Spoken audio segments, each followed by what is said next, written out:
말씀 1절에 보면은 그러므로로 시작합니다. 그러므로 주 안에 서라라고 이야기합니다. 여기서 이 그러므로라는 보통 우리가 단어가 나올 때 무슨 생각을 합니까? 그러므로라는 말은 그 앞에서 이야기한 말과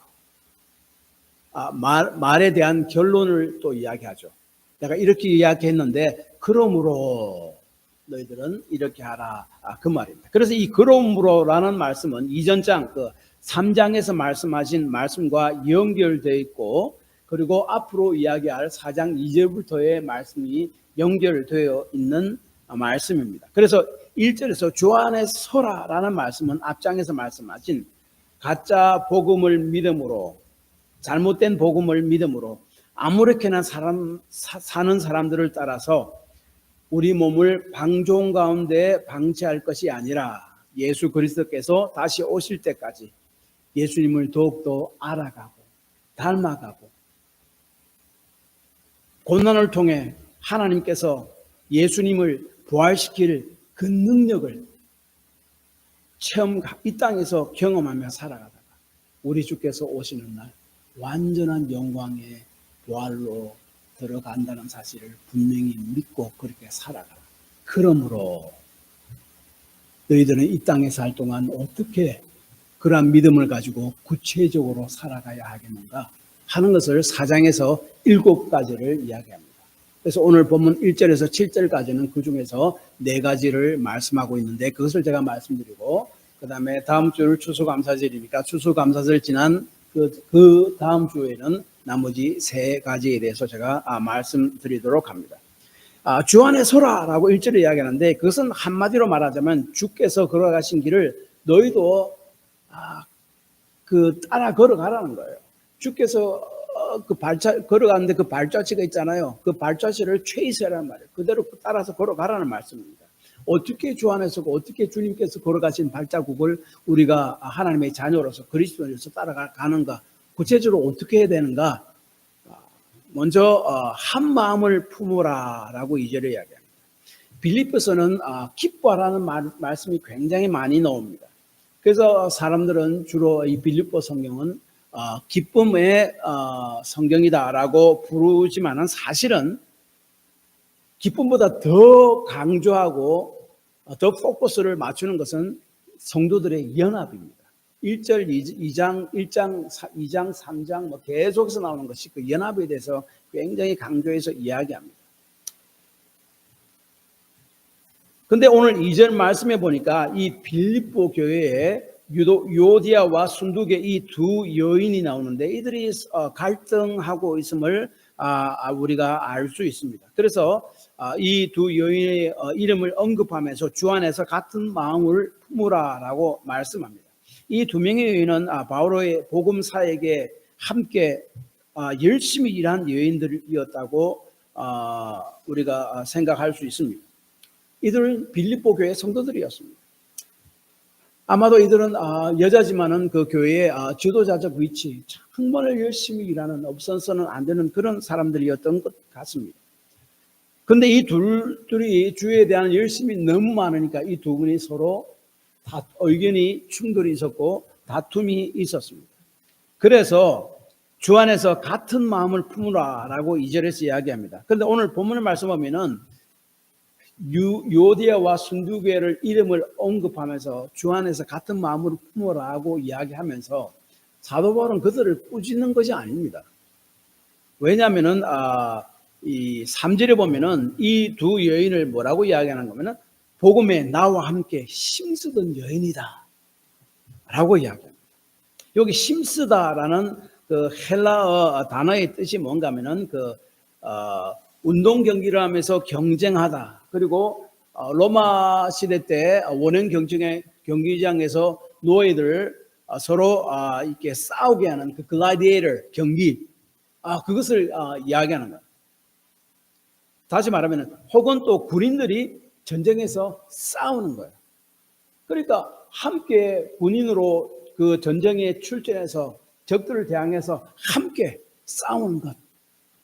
그래서 내와 함께 이 두 여인들은 나와 함께 복음을 전하면서 이 사람들이 회심을 하고 예수를 믿고 구원받는 그것을 볼 때 그런 영적 기쁨도 누렸지만은 복음을 인해서 박해와 핍박이 왔을 때 함께 핍박도 받고 고난도 받는 그런 사람들이다 라는 이야기예요.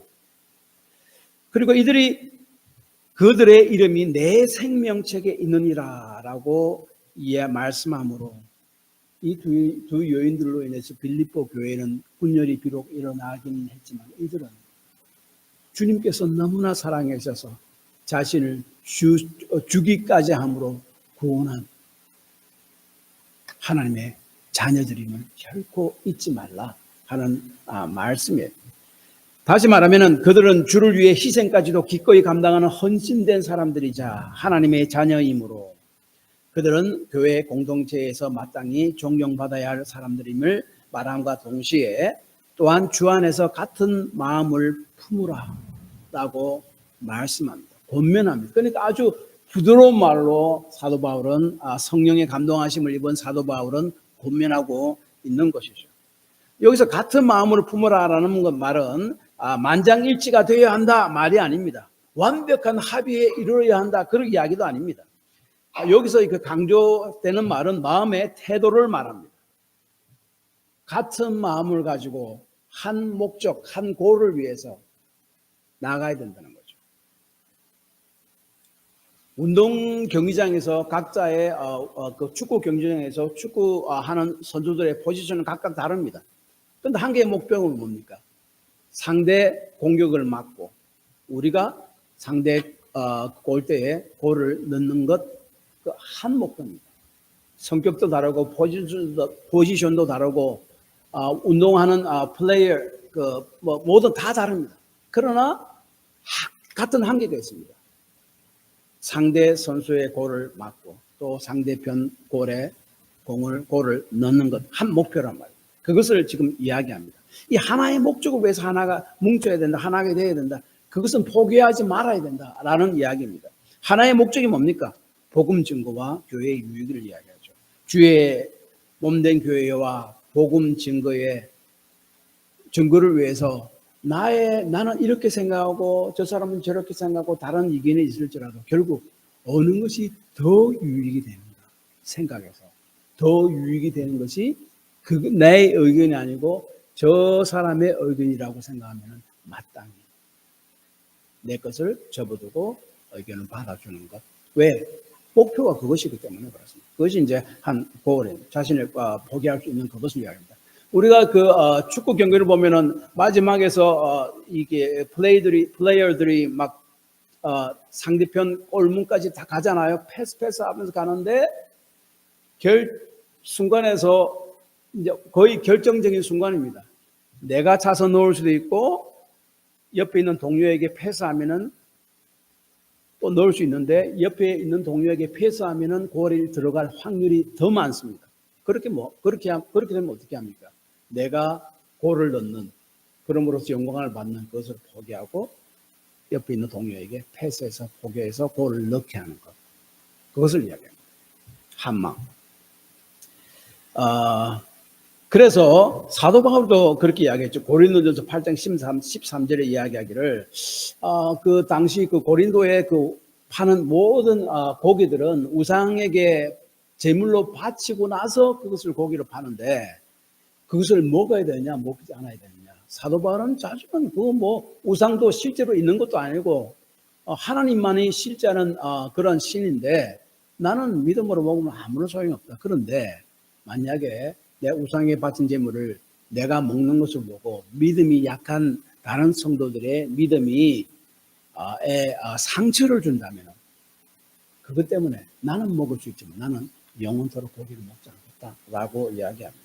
다시 말하면 복음과 교회를 위해 나의 주장을 포기하는 것 그것이 뭔가 하면은 빌립보서 2장 5절에 말씀한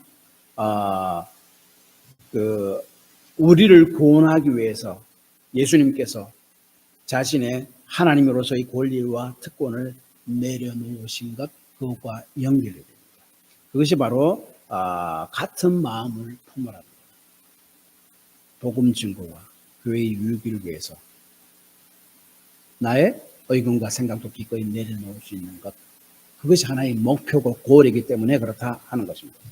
그래서 복음과 교회를 위해서 나의 주장을 포기하는 것, 그래서 한 마음이 되는 것, 그것이 바로 주께서 걸어가신 길을 따라가는 것이고 주 안에서 굳게 서는 길이다라는 것을 이야기합니다. 그 다음에 두 번째로는 주 안에서 항상 기뻐하는 것이 바로 주께서 걸어가신 길을 따라 걸어가는 삶이다라고 이야기합니다.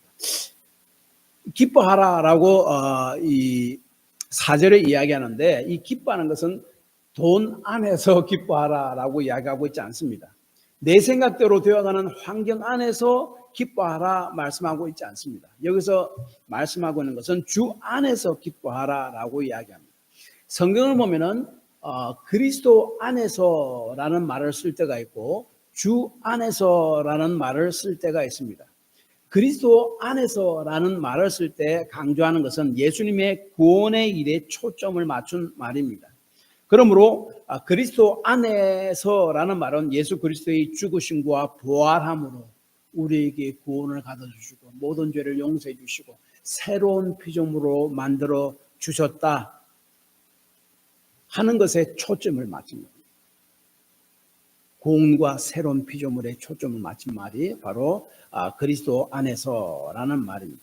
그런데 이 주 안에서라는 말이 나오면은 우리의 구원과 우리를 새롭게 만드신 그 구원의 일에 초점을 맞춘 것이 아니라 예수님께서 우리를 위해 죽으시고 부활하신 후에 승천하셔서 하나님 우편에 앉으시고 그리고 만물을 통치하는 것에 초점을 맞춘 말씀입니다. 그러면서 주 안에서라는 말은 죽음에서 부활하셔서 지금 하나님의 우편에서 만물을 통치하고 계시는 우리 주님을 믿음으로 기뻐하라 하는 말이 주 안에서 기뻐하라는 말입니다.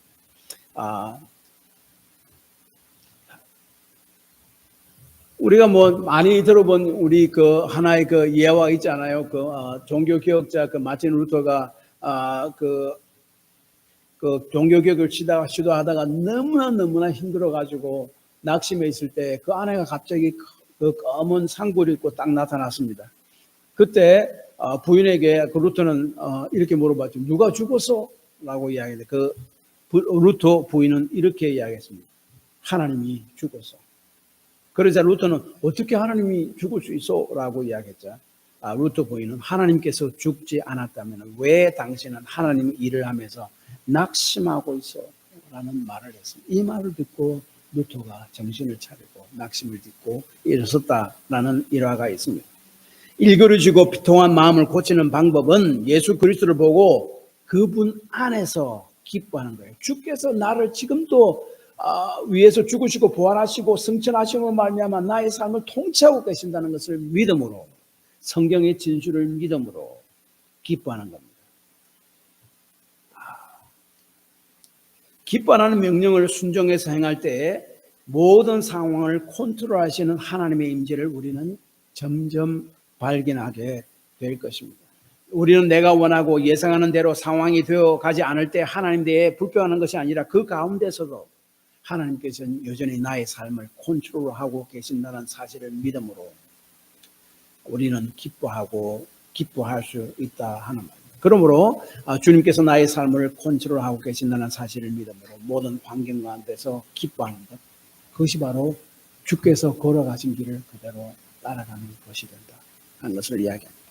그 다음에 세 번째로 모든 사람에게 관용을 알게 하라라고 이야기합니다. 이 관용이라는 그 헬라어 단어는 영어 성경 번역본을 보면요, 정말로 여러 가지 다양한 단어로 번역이 되어 있습니다. 그 말이 뭔가 하면은 그 헬라어 단어는 많은 의미로도 우리가 이해할 수 있다는 그 말이에요.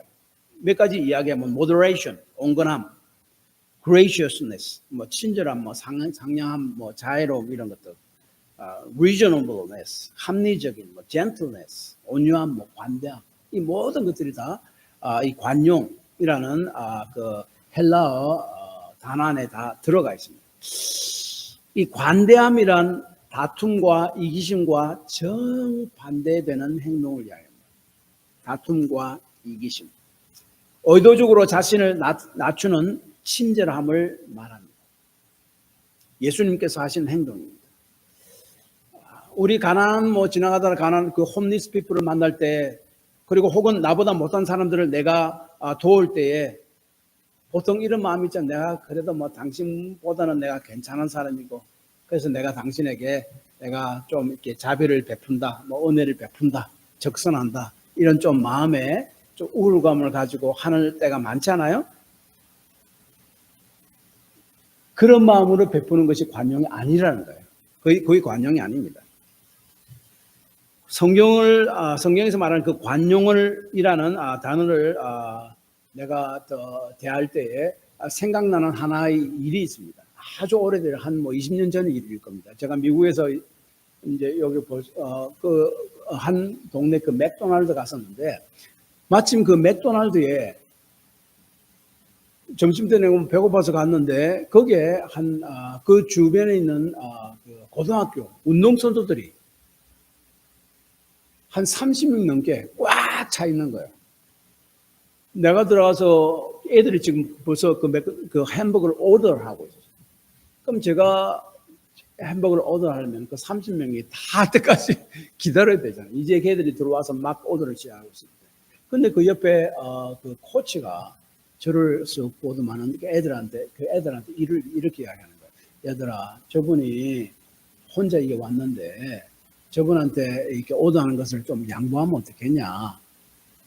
애들을 수긍하고, 그 사람이 그 코치가 저에게 와서 우리 애들이 많으니까 당신 혼자니까 먼저 오더하십시오 라고 이야기하는데, 그것도 말하는 것도 너무나 정중하게 거예요. 아주 그 기억이 지워지지가 않습니다. 그냥 이렇게 이야기하는 것이 아니라 너무너무 정중하게 이야기하는 거예요. 그래서 제가 속으로 생각을, 저 코치는 정말로 학생들을 가르칠 그 인격적 자격이 있는 코치다라고 생각을 했습니다. 이 코치와 운동부 아이들이 한 행동이 저는 이 성경이 말하는 관용이라고 할 수 있다고 생각합니다. 자신을 드러내지 않고 진정으로 상대를 위하는 마음으로 친절과 관대함을 베푸는 것, 관용입니다. 그래서 이 성경에서 말씀하는 관용은 나 자신을 드러내기를 원하는 이기적 마음으로 친절함과 관대함을 베푸는 것이 아니라, 그 반대로 자신을 낮춤을 통해서 상대를 진정으로 위하는 마음에서 우러나오는 친절함, 온유함, 관대함, 그것을 이야기합니다. 이러한 성품을 행동으로 나타내신 분이 누굽니까? 예수 그리스도잖아요. 우리 빌립보서 2장 5절에서 11절까지 설명하고 있는 것, 그것을 이야기합니다. 예수 그리스도께서는 우리에게 친절함을 베풀기 위해서, 다른 말로 하면 우리를 구원하기 위해서 자신의 하나님으로서 권리를 기꺼이 포기하고 자신을 비우신 분입니다. 그래서 이 예수 그리스도의 마음을 품으라라고 2장 5절에 이야기합니다.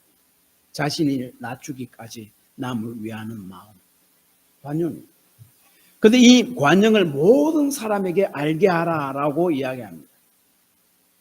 그것이 우리 그리스도인으로서 이 땅에 살면서 해야 되는 거예요. 우리 같은 성도들 뿐만 아니라 내가 만나는 믿지 않는 모든 사람들에게까지 그리스도의 관용을 내가 베풀 수 있어야 한다. 그것이 바로 주를 따르는 하나의 길이 된다라고 이야기합니다. 왜 그렇게 해야 됩니까? 주께서 가까우시기 때문이다라고 이야기합니다. 이 말은 우리가 두 가지로 이해할 수 있습니다. 첫 번째로 시간적으로 예수님의 재림날이 가까워 왔다는 것으로 우리가 이해할 수 있습니다. 예수님은 언제 재림하실지 모르니까 우리가 주님 앞에 서야 되니까 우리가 사람에게 그 관용을 마음을 베푸는 겁니다. 그런데 본문에서 말씀하시는 것은 그 뜻도 있지만 좀 더 맞는 정확한 뜻은 이것입니다. 공간적인 그 의미의 말씀입니다. 다시 말하면은 주께서 가까이 계시는 주님의 임재를 이야기합니다. 주님이 우리 가운데 임재해 계시기 때문입니다. 예수 믿는 사람 가운데 주께서 임재해 계시잖아요.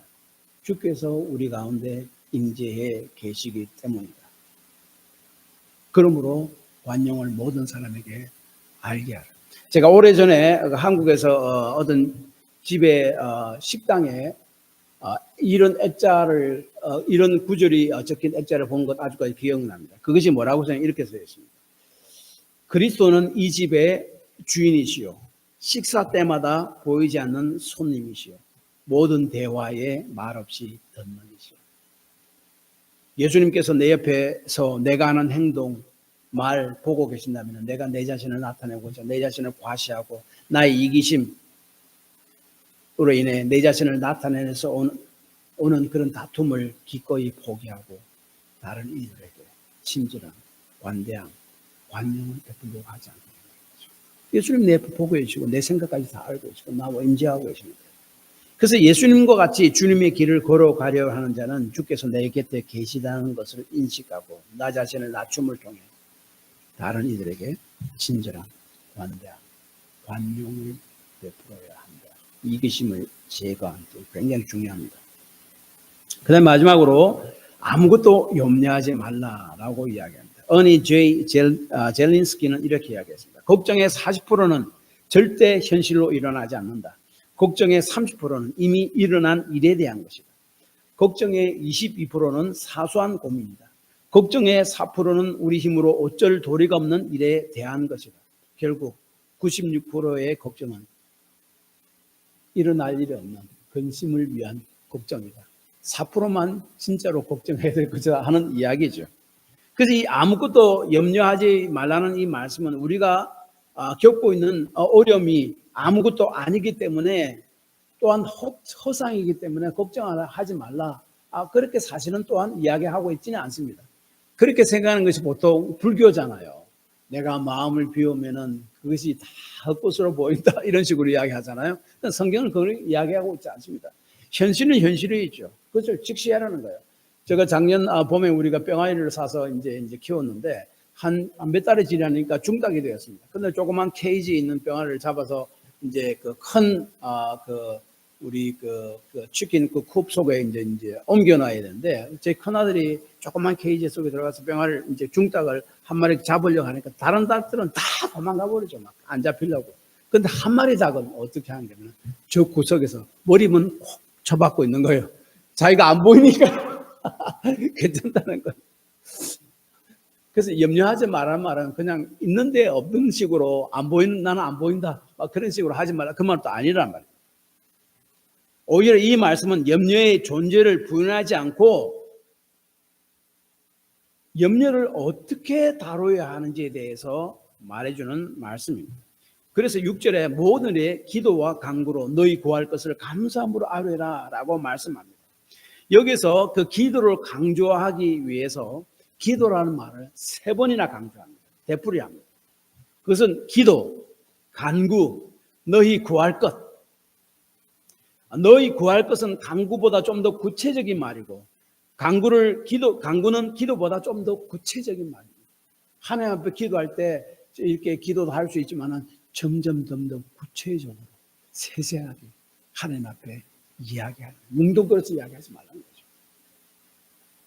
그러므로 좀 더 기도의 기쁨 속으로 나갈 수 있다 하는 겁니다. 여러분 어부들이 멸치를 잡을 때 그 그물을 고등어 잡는 성클성클한 그물을 가지고 멸치를 잡을 수 있겠습니까? 잡을 수 없습니다. 다 빠져나갑니다. 멸치를 잡으려면 아주 촘촘한 조그맣기 때문에 그물을 사용해서 던져야지 멸치가 다 이렇게 우리가 잡을 수가 있어요. 여기서 이제 그래서 이렇게 너희 구할 것을 구하라라고 이야기하는 것은 이 촘촘하게 구체적으로 상세하게 하나하나 주님 제가 오늘 이런 일이 있고 이런 문제가 있고 제 마음은 어떻고 모든 것을 그대로 이야기하듯이 하나님께 이야기하라 하는 말씀입니다. 그래서 이 베드로전서 5장 7절에 너희 염려를 다 주께 맡기라 이는 그가 너를 돌보심이라 라고 이야기합니다. 여러분 지금 지나온 사람 한번 뒤돌아보시기 바랍니다. 저도 이 말씀을 준비하면서 제 삶을 한번 좀 뒤돌아봤습니다. 여러분을 걱정시키고 괴롭히게 하고 힘들게 하는 것들이 있습니다. 분명히 있었을 겁니다. 그때 하나님께 나아가서 그 사실에 대해서 명확하게 하나님께 이야기하고 참 충분한 시간을 통해 하나님께 계속적으로 기도해 본 적이 있습니다. 안 그러면 혼자만 걱정하고 화내고 있었습니다. 이사야서 40장 27절은 이렇게 이야기합니다. 야곱아 내가 어찌하여 말하며 이스라엘아 내가 어찌하여 이르기를 내 사정은 여호와께 숨겨졌으며 온통한 것은 내 하나님에게서 수리하심을 받지 못한다 하는, 하나님은 자신의 사정을 알지 못한다고 야곱은 불평을 합니다. 하나님께 이를 환탄하고 있습니다. 환경의 어려움 때문에 하나님의 신실하심과 능력을 믿지 못하고 기도하지 않고 원망하고 있었던 것이죠. 그것에서 하나님께서는 지적하고 있는 거예요. 그 잘못이다. 그것은 불신앙적인 죄다라고 이야기합니다. 그래서 6절 말씀에 따르면 아무것도 염려하지 않는 방법은 모든 일에 구체적으로 기도하는 것입니다. D.A. 칼슨이라는 학자는 그 책에서 이렇게 이야기했습니다. 염려에 대해서 이렇게 이야기합니다. 나는 지금까지 열심히 기도 생활을 즐기는 만성적인 염려쟁이를 만나본 적이 없다. 이 말이 무슨 말입니까? 계속적으로 습관적으로 염려하는 사람. 그러니까 정말 기도에 열심히 몰두하고 기도를 통해서 기쁨을 누리는 자 가운데 지속적으로 습관적으로 염려하는 사람을 자기는 본 적이 없다. 그 말이에요. 다른 말은 걱정과 염려를 달고 다니는 사람은 기도하지 않는 사람이에요. 하나님이 그렇게 워크하지 않는다는 말이에요. 기도를 통해서 일하신다는 말이에요. 모든 염려스러운 일들이 일어날 때 구체적으로 기도하며 그 기도에 충분한 시간을 투자한다면 하나님께서 우리 마음에 평강을 허락해 주실 것이고 우리 마음을 지켜주실 것이다 라고 7절에 이야기합니다. 여기서 하나님께서 우리가 기도한 대로 이루어 주실 것이다 라고 이야기하지 않습니다. 왜냐하면 그것이 하나님 보시기에 합당한 뜻이 아니면 이루어 주시지 않기 때문에 그렇습니다. 그리고 그것이 지금 적당한 때가 아니면 하나님이 홀드하고 계시기 때문에 그렇습니다. 그래서 그 대신 말씀이 뭔가 하면은 우리의 마음을 지켜주신다라는 말입니다. 그 때문에 윤열 속에 파묻혀서 헤어나지 못하고 우리 믿음들이 떨어져 하지 않도록 우리를 굳게 붙들어 주신다 하는 그 말씀입니다. 여기서 굳게 지켜주신다 하는 말은 군인이 어떤 것을 아주 굳게 지킨다는 그런 말입니다.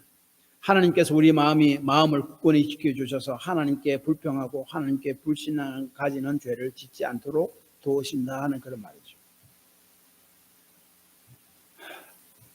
그 다음에 하나님께서 여전히 나의 삶에 임재해 주시고 나의 삶에 인도해 주실 것이라는 확신이 우리 속에서 생겨납니다. 그러므로 우리 마음이 불신앙으로 나아가지 않도록 하나님께서 지켜주십니다. 그래서 아무것도 염려하지 말라고 말씀하는 것은 우리가 겪고 있는 어려움이 아무것도 아니기 때문이거나 허상이기 때문에 걱정하지 말라고 말하고 있는 것이 아닙니다. 하나님께서는 모든 걱정과 염려를 가져다 주는 그 현실보다 그 문제보다 더 크신 분이시다. 그렇기 때문에 그 문제를 아무것도 아니라고 생각하는 것이 아니라 오히려 그 문제를 어떻게 해결할 것인가 하나님 앞에 나아가라. 그것이 바로 주님과 동행하며 주님의 길을 따라가는 것이다 라는 말씀입니다. 결론적으로 이것입니다. 우리는 주의 교회와 복음 증거의 유익을 위한 결정을